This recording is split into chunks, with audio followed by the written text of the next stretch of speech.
আচ্ছা, আপনার মনে কি এই প্রশ্ন আসে, ইলেকশন হবে কিনা ফেব্রুয়ারিতে? এই প্রশ্নটা কি মনের ভিতরে, মাথার ভিতরে ঘুরপাক খায়? খায় কিনা বলেন তো? আবার ইলেকশন কি সঠিকভাবে হবে, এটা ঘুরপাক খায়? খায় তো। ইলেকশনের ফলাফল কি হতে পারে, এটা ঘুরপাক খায়? নিশ্চয়ই ঘুরপাক খায়। তারপরে বাংলাদেশে এখন ওয়াকার, ভারতের বিএনপি, এরা কি ষড়যন্ত্রে লিপ্ত? শেখ হাসিনা, এরা কি বাংলাদেশের বিরুদ্ধে ষড়যন্ত্রে লিপ্ত? এই ব্যাপারগুলো কি আপনাদের মনে ঘোরাফেরা খায়? এটা আমারও খায়, নিশ্চয়ই আপনাদের মনেও ঘোরাফেরা খায়। অন্তত 70 থেকে 90% মানুষের মনে এই জিনিসটা খুব মারাত্মকভাবে ঘোরাফেরা খায়। এটাই পিনাকির মনের কথা। পিনাকির মনের ভিতরে এটা ঘোরাফেরা করে। পিনাকির মনের ভিতরে এটাও প্রশ্ন, আমাদের প্রশ্ন, আপনাদের প্রশ্ন, পিনাকির প্রশ্ন, সবার প্রশ্ন একই রকম। এখন কথা হলো, এইগুলোর উত্তর কি? আমরা উত্তর জানতেই বা পারি কিভাবে? হ্যাঁ, সলিউশনটা আসলে কোথায় পাবো? কে আমাদেরকে সঠিক কথা বলবে? আমরা যাদেরকে বিশ্বাস করি, কেউ আমাদের বিশ্বাস রাখেনি।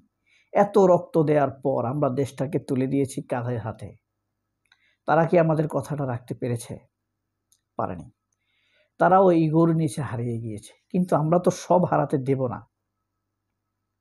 ইলেকশন কি হবে কিনা, আসলে ফেব্রুয়ারিতে পারবে কিনা, হলেও সেটা কি সঠিক হবে কিনা, হলে কে ক্ষমতায় আসবে, তারা কি সেই হাসিনার সাথে আঁতাত করে ফেলবে নাকি অলরেডি করে ফেলেছে, ভারত তাদের উপরে কি প্রভাব ফেলবে, তারা কি আমাদের দেশের মানুষকে রক্ষা করতে পারবে?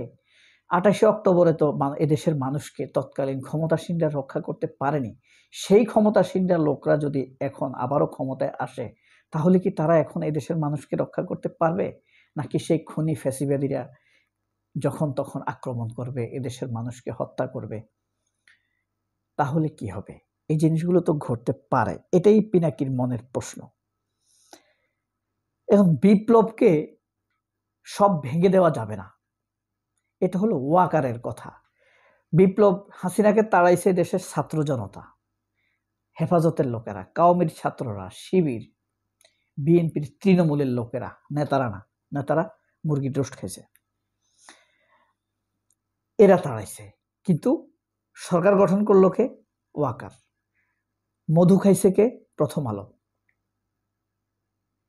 প্রথম আলো পন্থী লোকেরা মধু খাইছে। এদের প্রতিনিধিকে আসিফ নজরুল। ঠিক আছে। এবং ছাত্ররা পচা, ছাত্রদের কোনো বুদ্ধি ঠিক নেই, ছাত্ররা সব ভুল করছে। এই জিনিসগুলোকে প্রতিষ্ঠা করার জন্য, ওয়াকারের প্রশংসা গাওয়ার জন্য মাঠে নামাই দিছে কাদেরকে জানেন? ডাক্তার জাহিদ,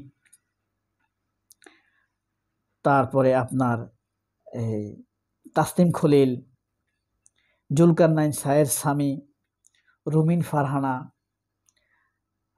তারপরে মাহফুজ মিশু, কাজী জেসিন, হ্যাঁ, প্রথম আলো। এরা কি প্রমাণ করবে?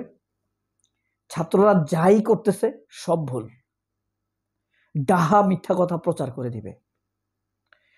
রাস্তার সামনে দাঁড়াই প্রতিদিন একটা ছেলেকে আমি জিজ্ঞেস করব, ভালো একটা ছেলে, এই তুমি নাকি ওই দোকান থেকে রুটি চুরি করেছো, ওই দোকানে নাকি তুমি টাকা পয়সা দিচ্ছ না?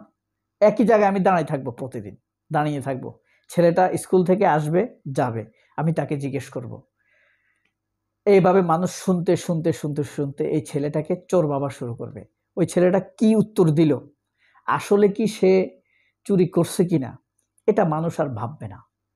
মানুষ এটা ভাববে যে এই লোককে প্রতিদিন, এই ছেলেটাকে প্রতিদিন প্রশ্ন করে, কখনো ধার নিয়ে ফেরত না দেওয়ার ব্যাপারে, কখনো বকেয়া বিল পরিশোধ না করার ব্যাপারে, কখনো টাকা চুরি করার ব্যাপারে, কোনো না কোনো প্রশ্নের মুখে রাখে তাকে।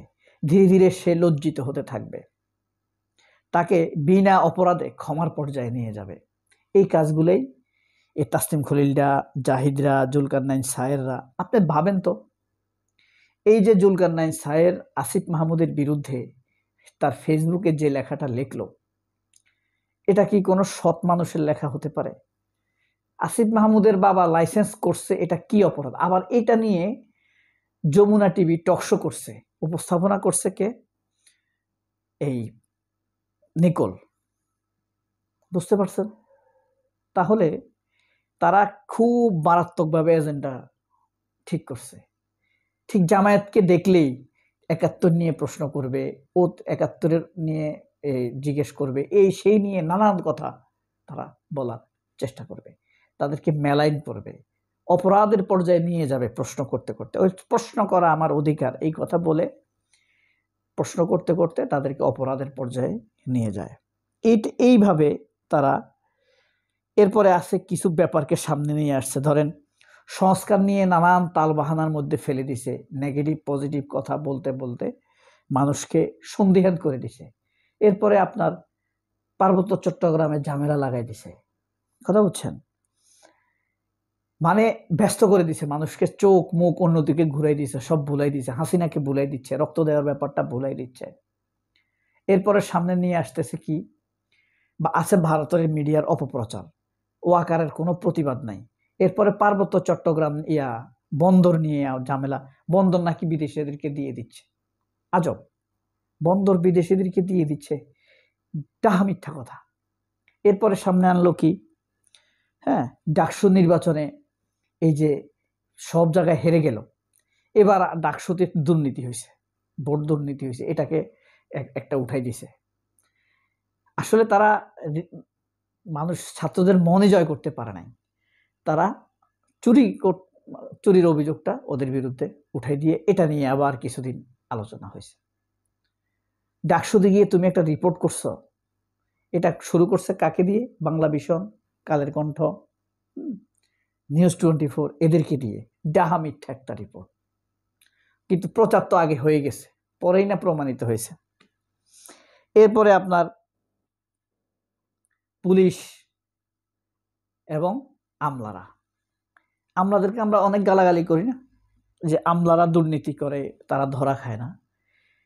এখন পিনাকির আসল মনের কথা হইলেও ধরে ফেলছে, ওয়াকারের মনের কথা পিনাকি ধরে ফেলেছে। সেটা হইলো ওয়াকার চায় 2008-এর মতো একটা নির্বাচন করতে, প্ল্যান ওয়াইজ বিএনপিকে 2/3 দিয়ে দিবে। আইডার সেটা যদি ব্যর্থ হয়ে যায় তাহলে 18 সালের মতো একটা ইলেকশন করবে। 24-এর মতো সম্ভব না, পারবে না। 18 সালের মতো ইলেকশন করবে, আর্মি মাঠে থাকবে কিন্তু কোনো অন্যায়ের বিরুদ্ধে অ্যাকশন নেবে না। 18 সালে কিন্তু আর্মি মাঠে ছিল, বিএনপির প্রার্থীর লোকেরা যায় দৌড়াই গিয়ে আওয়ামী লীগ পিটা দিছে, দৌড়াই গিয়ে আর্মির গাড়িতে উঠতে গেছে, আর্মির গাড়ি স্টার্ট দিয়ে চলে গেছে। এরকম ঘটনা আমরা দেখছি, বুঝছেন? তো 18 সালের মতো যদি না পারে তাহলে 8 সালের মতো না পারলে 18 সালের মতো একটা ইলেকশন করাই দিতে চায়, কিন্তু পারবে না। কাদের কারণে জানেন? পুলিশদের কারণে পারবে না। বিশ্বাস করেন, বিএনপি যদি এবার ক্ষমতায় আসে, পুলিশ আর আমলাদের অবস্থা একদম, ওই দিন কৃষি অফিসারদেরকে মারছে না, সাইজ করে দিবে। তারেক রহমানের কথা শুনবে না। সবাই অনেক ভালো থাকবেন। আল্লাহ হাফেজ, আসসালামু আলাইকুম।